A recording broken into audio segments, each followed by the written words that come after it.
Shalom, salam sejahtera untuk kita semua. Saat ini Anda berada dalam program Bible Lesson This Week, sebuah program yang membahas tentang Alkitab dari buku pelajaran Sekolah Sahabat sepanjang minggu ini. Jangan lewatkan setiap pembahasan karena Tuhan rindu berbicara kepada kita. Mari berdoa. Terima kasih Tuhan untuk berkat Tuhan yang boleh kami rasakan sehingga saat ini kami siap untuk mempelajari pelajaran Sekolah Sahabat. Biarlah Roh Kudus-Mu bersama-sama dengan kami sehingga apa yang kami pelajari boleh kami mengerti dan kami praktekkan dalam kehidupan kami setiap hari. Inilah doa dan permohonan kami, dalam nama Yesus kami persembahkan doa ini. Amin. Baiklah sahabatku, pada saat ini kita sudah masuk pada pelajaran yang ke-11 yang judulnya adalah Rut dan Esther. Di dalam kitab Esther 5 ayat 2 dikatakan di sana, ketika raja melihat Esther, sang ratu berdiri di pelataran, berkenanlah raja kepadanya, sehingga raja mengulurkan tongkat emas yang di tangannya ke arah Esther, lalu mendekatlah Esther dan menyentuh ujung tongkat itu. Sahabatku, pelajaran pekan ini mengajak kita untuk merenungkan kisah dua wanita yang luar biasa yang ada di dalam Alkitab, yaitu Rut dan Esther. Keduanya menghadapi situasi yang sangat sulit. Rut sebagai janda asing yang kehilangan segalanya, dan Esther sebagai gadis muda yang dihadapkan pada ancaman pemusnahan bagi bangsanya. Namun, dalam setiap kisah mereka, kita melihat ada campur tangan dan pemeliharaan Allah yang nyata. Melalui Rut, kita belajar tentang pengharapan dan penebusan. Rut yang setia akhirnya menerima sukacita dan masa depan melalui kebaikan Boas, sang penebus. Kisah mereka menggambarkan kasih Kristus yang menebus dan mengangkat manusia dari keterpurukan.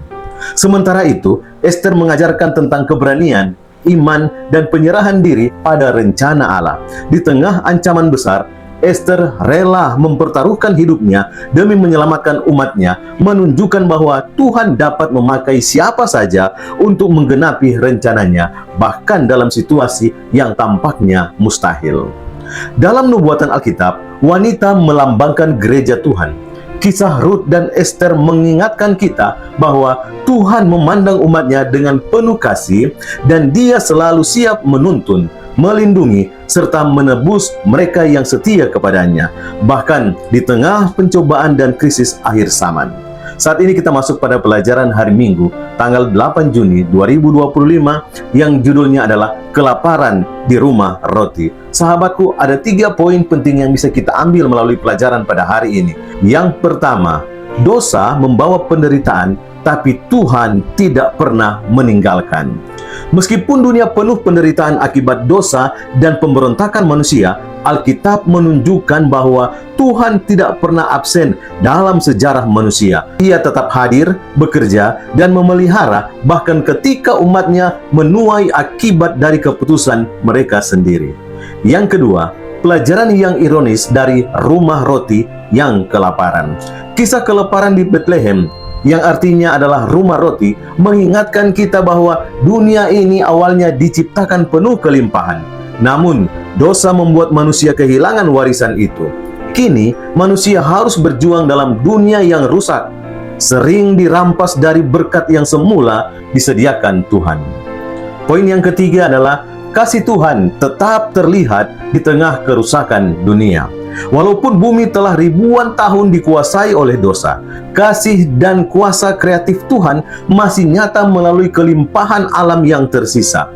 Dunia ini tetap menjadi saksi kasih-Nya, dan janjinya tetap, suatu hari nanti segala penderitaan dan kelaparan akan berakhir sepenuhnya.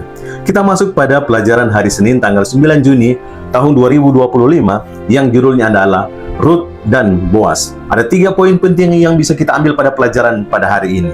Yang pertama, dosa membawa kepahitan dan kemiskinan rohani. Naomi meninggalkan kepahitan dan kemiskinan setelah kehilangan segalanya, melambangkan kondisi manusia yang telah dirusak oleh dosa, terasing dari Allah dan hidup dalam kemiskinan rohani, hanya mampu mengumpulkan sisa-sisa kegembiraan di dunia yang rusak.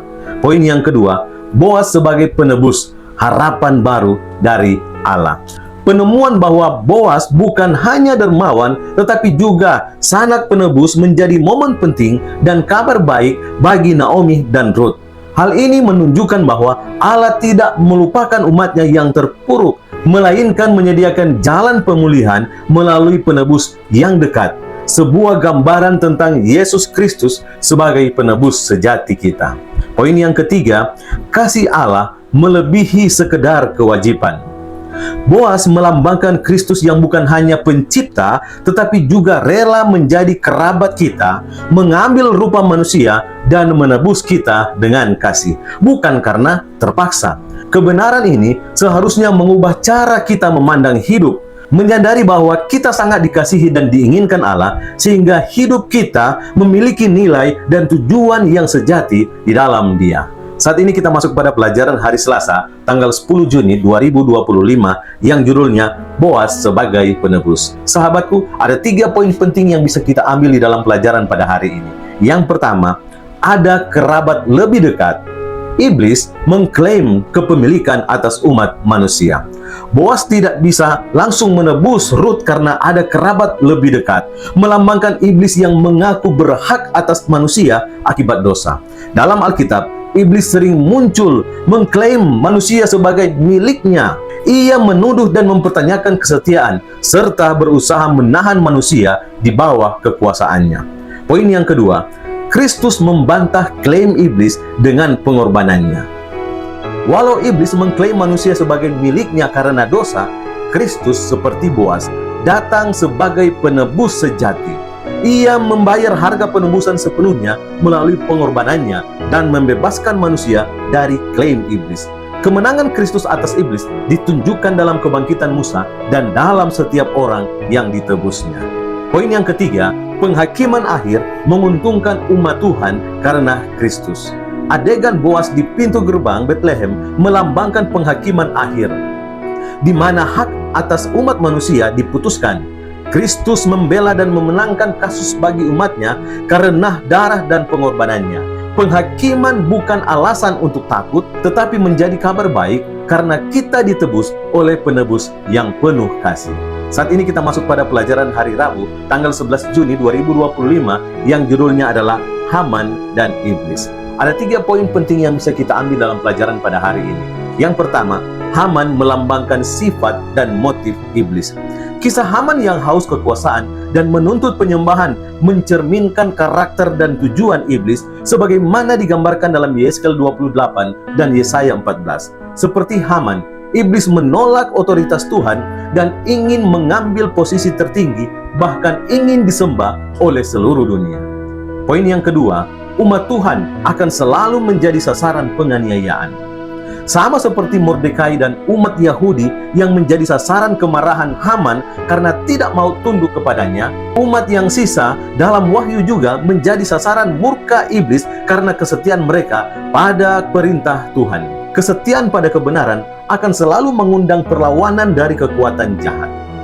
Poin yang ketiga, kesetiaan dalam hal kecil menentukan kesiapan menghadapi ujian besar.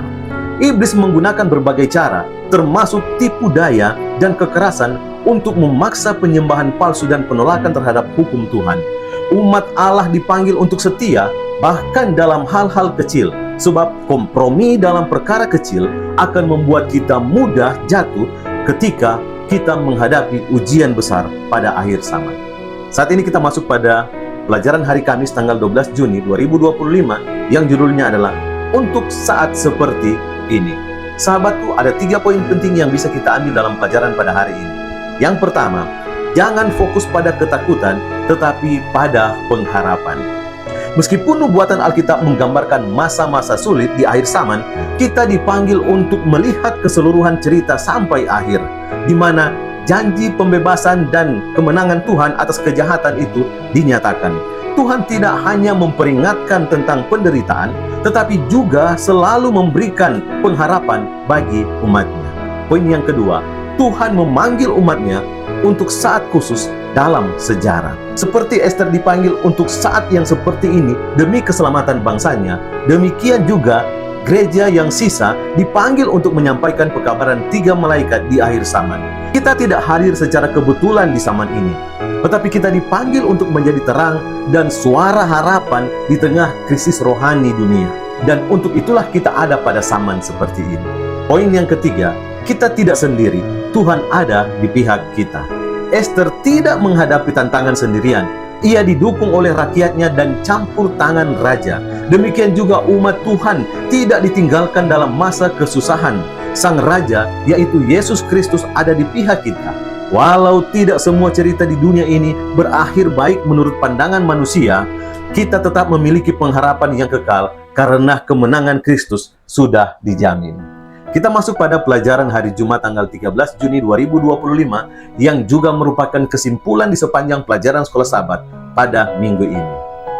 Pelajaran hari Jumat mengingatkan kita bahwa konflik besar antara kebenaran dan kesalahan akan semakin nyata menjelang akhir zaman. Umat Tuhan akan menghadapi tekanan dari berbagai pihak, pemimpin, gereja, bahkan masyarakat luas karena kesetiaan mereka kepada perintah Tuhan, khususnya hari Sabat. Namun, seperti pada zaman Ester dan Mordekai, Tuhan tidak akan meninggalkan umatnya. Dia akan membela dan memelihara mereka yang setia kepadanya. Tuhan mengizinkan masa-masa sulit bukan untuk menghancurkan iman umatnya, tetapi untuk memurnikan, menguatkan, dan menyatakan kesetiaan mereka kepada dunia. Masa-masa ini juga menjadi kesempatan bagi gereja untuk bisa bersinar dan menyampaikan pekabaran kasih dan kebenaran Tuhan kepada dunia yang sedang gelap pada saat ini. Di tengah semua tantangan, harapan kita tidak bertumpu pada kekuatan sendiri, melainkan pada janji Tuhan, kasih-Nya yang tidak berubah, dan kemenangan akhir yang sudah dijamin di dalam Kristus. Kitab Wahyu bukanlah kisah yang menakutkan bagi orang percaya, tetapi kisah kemenangan anak domba atas kejahatan dan kepastian bahwa mereka yang setia akan menerima mahkota kehidupan. Kepada siapapun yang merasa tidak layak dikasihi Tuhan, kisah Rut dan Ester menjadi bukti bahwa Tuhan menerima dan memakai siapa saja yang mau menyerahkan diri kepadanya. Apapun masa lalunya, kasih karunia-Nya lebih besar dari segala kesalahan kita, dan Dia rindu untuk menyelamatkan setiap jiwa, termasuk mereka yang merasa paling tidak layak sekalipun. Mari kita satu dalam doa. Terima kasih Tuhan untuk kasih karunia-Mu sehingga kami boleh mempelajari pelajaran Sekolah Sabat pada saat ini. Biarlah apa yang boleh kami pelajari, kami boleh mengerti dan kami hidupkan semua itu dalam kehidupan kami, sambil kami menantikan kedatangan-Mu yang kedua kali. Inilah doa dan permohonan kami. Dalam nama Yesus kami persembahkan doa ini. Amin. Demikianlah pelajaran Sekolah Sabat pada saat ini sudah selesai. Semoga Tuhan memberkati kita semua. Shalom.